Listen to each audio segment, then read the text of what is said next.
ہمیں پتہ بھی نہیں ہوتا کہ ہمارا رب ہمیں کس کس مقام پر گرنے سے پہلے ہی تھام لیتا ہے۔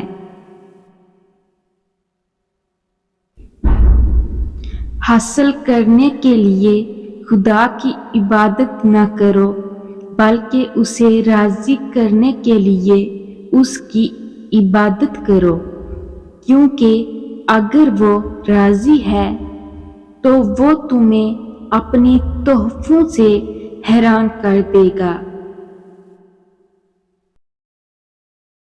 جب کبھی تمہیں اپنے رزق میں کمی نظر آنے لگے تو کچھ مال اللہ کو دے کر اللہ کے ساتھ تجارت کر لیا کرو۔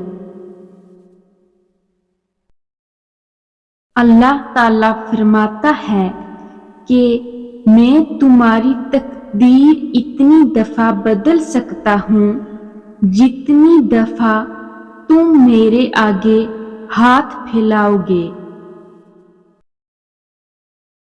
جب دل تھک جائے تو اللہ کی طرف لوٹ آؤ، جب راستہ کھویا ہوا محسوس ہو تو قرآن پاک کھول لو، جب دل خالی خالی لگے تو کثرت سے استغفار کرو، کیونکہ سب سے پرسکون دل وہی ہوتا ہے جو اپنے خالق کے قریب ہو۔